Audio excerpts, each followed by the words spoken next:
परिस्थिति के अनुसार निर्णय लेने वाला व्यक्ति, उसको ज्ञानी कहा जाता है।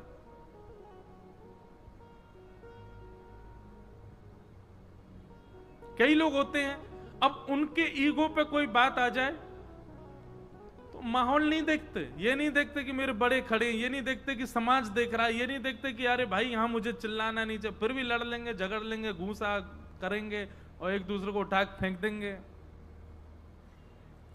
उस व्यक्ति को क्या कहा जाता है? ये महा पढ़ा लिखा गंवार, अज्ञानी, ज्ञान नहीं है इसको, इतना विवेक नहीं है। अभी मैं कहीं से आ रहा था तो फ्लाइट में एक घटना घटी, और घटना कैसी थी सुनो।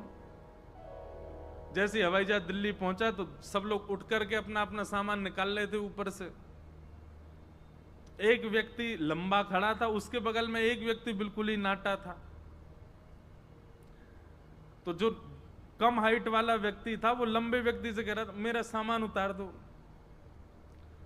अब लंबा व्यक्ति जो था वो पहले अपना सामान उतार रहा था, तो वो बार बार नीचे से कहे मेरा उतार दो भैया, थोड़ी हेल्प कर दो। अब वो लंबा व्यक्ति उससे कहता जा रहा है पहले अपना तो उतार लूं मैं, अपने अपने उतारता गया। अब छोटे व्यक्ति ने, बड़े विचित्र आदमी हो, अब मैं तो विचित्र बोल रहा हूं, उसने तो कुछ और ही बोला था, बड़े विचित्र आदमी हो। तो लंबे वाले ने क्या किया, उसका सामान उतारा और जहां से नीचे आना चाहिए वहीं छोड़ दिया, मतलब उसके सिर पे आके गिरा वो जो नाटा व्यक्ति था। इस बात पर इतनी लड़ाई हुई महाराज, एक दो एयर होस्टेस दब गई नीचे, दो चार पैसेंजरों पे फेंक दिए उठा उठा के, और तू मुझे बाहर मिल, तुझे बताता हूं मैं। वो छोटा वाला व्यक्ति जो था वो कुर्सी पर चढ़ चढ़ के मारे उसको, हम देखें। अब वहां सब खड़े लोग क्या कह रहे थे, क्या पागल आदमी है, क्या बिल्कुल इनको कुछ पता ही नहीं, क्या कहां क्या इतनी सी बात पर ये सब होना चाहिए। उस समय क्या आया मन में, परिस्थिति के अनुसार, व्यवस्था के अनुसार, समाज के अनुसार अनुकूलता ना देखते हुए भी क्रोध कर रहा है, यही अज्ञानी व्यक्ति है। और निश्चित स्टैंप लगा के दे सकता हूं कि वो व्यक्ति निश्चित सत्संग कभी किए ही नहीं होंगे उन्होंने, इसीलिए ऐसा टेम्पर है उनका। सत्संगी व्यक्ति को इतना बोध होने लग जाता है, इतना पता लगने लग जाता है कि भाई मुझे कहां, किस प्रकार, किस भाव से कैसे प्रेजेंट करना है खुद को, उसको ज्ञान कहते हैं। बहुत नॉलेज होना ज्ञान नहीं होता,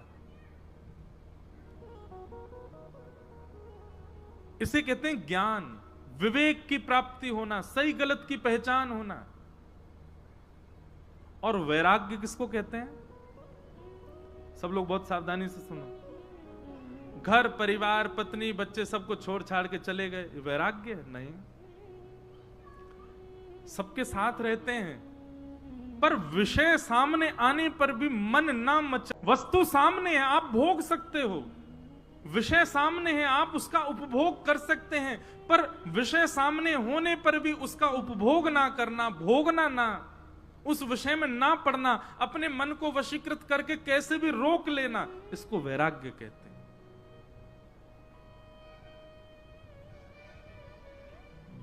असंख्य भोग की वस्तु सामने है, लेकिन आप अपने पर वश करके बैठे कि नहीं, मैं नहीं भोगूंगा, ये विषय वासनाओं के लिए मैं नहीं आया हूं, कैसे भी करके मैं खुद को रोकूंगा, मेरे कुल की मर्यादा। अरे कुल की मर्यादा भी नहीं तो मैं एक मानव हूं, मानव हूं तो इसका मतलब ये थोड़ी जो मेरे सामने आएगा मैं उसको भोगूंगा, नहीं, मैं इसको स्वीकार नहीं कर सकता। इसको कहते हैं वैराग्य। क्यों पी ली तुमने, अब सामने रखी थी, क्या करते? ये वैराग्य नहीं है। तुमने क्यों खाया वो मांस, अब महाराज जी क्या बताएं, ऑफिस में सब खाते हैं, नहीं खाओ तो मुंह बनाते हैं, क्या करें, खा लिया। ये कैसा वैराग्य? देखिए एक बात सदैव याद रखिएगा, परिस्थिति के अनुसार आपको नहीं होना है। अपने आप को ऐसा बनाओ कि आपके अनुसार परिस्थिति बने, आपके अनुसार माहौल बने।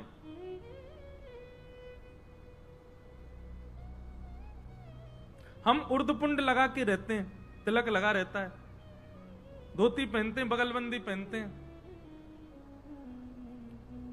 5 स्टार होटल में चले जाएं, 7 स्टार होटल में चले जाएं, वेटर भी जानता है कि इनके आगे मुझे ये चीज परोसनी नहीं है, क्योंकि इनका स्वरूप ही बता रहा है कि ये इस चीज को स्वीकार करेंगे नहीं।